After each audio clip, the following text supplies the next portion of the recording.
Chicago, Illinois. December 4th, 1969. 4:45 in the morning. 14 police officers approach a two-story apartment building on West Monroe Street. They are armed. They have a floor plan of the apartment they are about to enter, a detailed diagram showing the exact location of every room, every door, and every bed inside.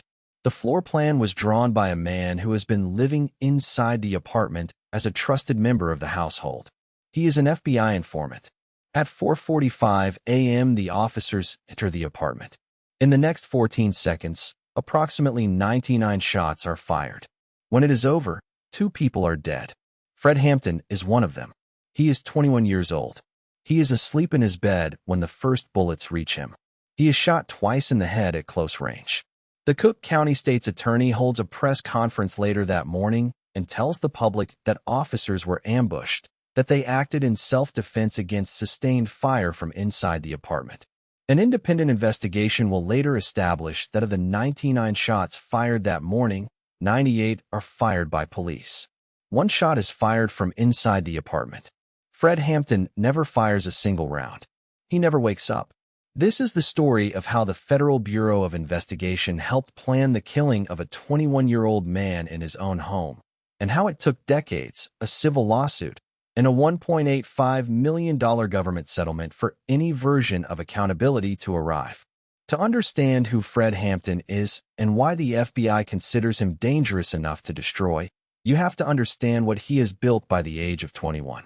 Hampton is born in 1948 in Argo, Illinois, a suburb of Chicago.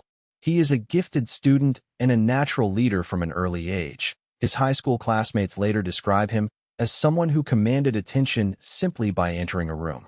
By his late teens, he is organizing in the Chicago chapter of the NAACP's Youth Council, registering voters, pushing for better resources in Black communities, and developing the kind of political relationships that normally take decades to build. In 1968, at 19 years old, he joins the Illinois chapter of the Black Panther Party and rises rapidly to become its chairman. What Hampton does in Chicago over the following 18 months is, by any measure of grassroots political organizing, extraordinary. He negotiates a non-aggression pact between Chicago's major street gangs, the Blackstone Rangers, the Disciples, the Young Patriots, the Young Lords, and begins turning gang infrastructure toward community programs. Free breakfast programs for children, community health clinics, clothing drives, political education. He builds a rainbow coalition, his term, 2 decades before Jesse Jackson uses it nationally, that brings together Black, Puerto Rican, and poor white communities in a multiracial political alliance that has no precedent in Chicago's history. FBI internal memos from this period track Hampton's organizing in detail. The language they use is specific. He is described as a charismatic leader with the potential to unify disparate factions into a cohesive political force. He is identified as exactly the profile that COINTELPRO was designed to neutralize, a young, effective, unifying figure whose influence, if allowed to develop, could consolidate political power in ways the establishment cannot control. Hampton is not advocating violence. He is feeding children breakfast and negotiating peace between gangs. The FBI identifies him as one of the most dangerous men in Chicago. In 1968, the FBI's Chicago field office places an informant inside Hampton's inner circle. His name is William O'Neill. He is 19 years old when he is recruited, facing federal charges for car theft that disappear once he agrees to work for the Bureau. He is paid a monthly salary plus bonuses. O'Neill does not merely observe and report. He is an active participant in the organization. He rises to become Hampton's director of chapter security, his personal bodyguard, one of the people Hampton trusts most in the world. The FBI has placed its informant at Hampton's right hand. Over the following year, O'Neill provides the Chicago field office with detailed intelligence on the Illinois Black Panther Party's operations, membership, and activities. In November 1969, 1 month before the raid, O'Neill provides FBI agents with a floor plan of Hampton's apartment on West Monroe Street. The floor plan marks the location of Hampton's bedroom specifically. The FBI passes this floor plan to the Cook County State's Attorney's Office, which coordinates the December 4th raid, with Chicago police. The raid is presented internally as a search for illegal weapons. It is conducted at 4:45 in the morning, when everyone in the apartment will be asleep. On the night of December 3rd, O'Neill hosts a dinner at the apartment for Hampton and other Panther members. Hampton is exhausted. He falls asleep mid-conversation at the dinner table. Associates help him to bed. O'Neill later tells investigators, and eventually journalists, that he put a sedative in Hampton's drink that night. Hampton's autopsy finds a quantity of barbiturates in his system that his family's attorneys argue is inconsistent with voluntary ingestion. At 4:45 a.m., the officers enter through the front door. The first volley of gunfire is almost immediate. Mark Clark, a Panther from Peoria who is sleeping in the front room, is killed in the initial seconds. He fires one shot. The single round fired from inside the apartment, discharged as he falls, almost certainly involuntary. The officers move through the apartment. They reach Hampton's bedroom. Hampton is in bed. The physical evidence later examined by independent investigators shows that he is shot twice in the head at a downward angle consistent with someone lying down.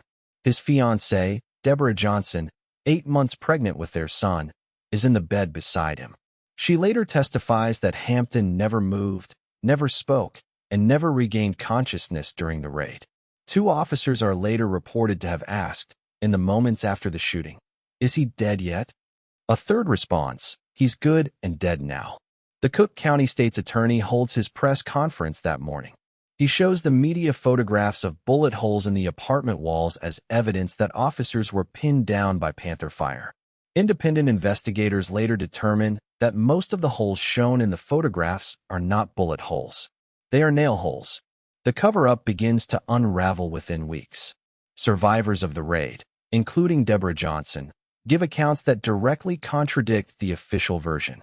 Members of the public are allowed to tour the apartment before it is cleaned, and community members photograph the physical evidence themselves.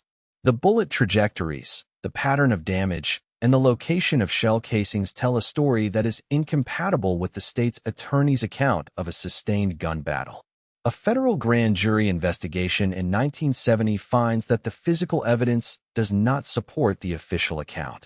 No officers are indicted. A subsequent state grand jury also declines to indict. The system designed to provide accountability produces none. In 1976, Hampton's family, the survivors of the raid, and the estates of the deceased file a civil lawsuit against the city of Chicago, Cook County, and the federal government, specifically naming the FBI's role in providing the floor plan and coordinating the operation. The case proceeds for 6 years. In 1982, it is settled for $1.85 million. The settlement is paid without any admission of wrongdoing by any party. No officer faces criminal charges. No FBI agent faces criminal charges. The state's attorney who held the press conference with the nail holes eventually becomes a federal judge. William O'Neill, the informant who drew the floor plan, receives a bonus payment from the FBI for his work in the period covering the raid. He gives one major interview to the documentary Eyes On the Prize in 1989, in which he discusses his role without apparent remorse. In January 1990, the night his interview airs on public television, O'Neill walks onto the Eisenhower Expressway in Chicago and is struck by a car. His death is ruled a suicide. Fred Hampton's son, Fred Hampton Jr., is born 25 days after his father's death. He grows up to become a political activist himself, continuing to push for full accountability for what happened on West Monroe Street on December 4, 1969. In 2021, the film Judas and the Black Messiah brings Hampton's story to a new generation. The film wins 2 Academy Awards. Fred Hampton Jr. attends the ceremony. He is the same age his father never reached. The full FBI files related to the Hampton case have never been completely declassified. Go back to 4:45 in the morning. The floor plan drawn by a man Hampton trusted. The sedative in the drink. The officers moving through the apartment toward a bedroom where a 21-year-old man is asleep and will never wake up. The FBI did not pull the trigger on Fred Hampton. What it did was place an informant at his side, draw a map to his bed, coordinate with local law enforcement, and provide the intelligence infrastructure that made the raid possible. Whether that constitutes participation in a murder is a question that the American legal system has never been required to formally answer. The $1.85 million settlement says someone owed something to someone. Nobody ever said who. That is what was declassified. Subscribe, because the next file is already open.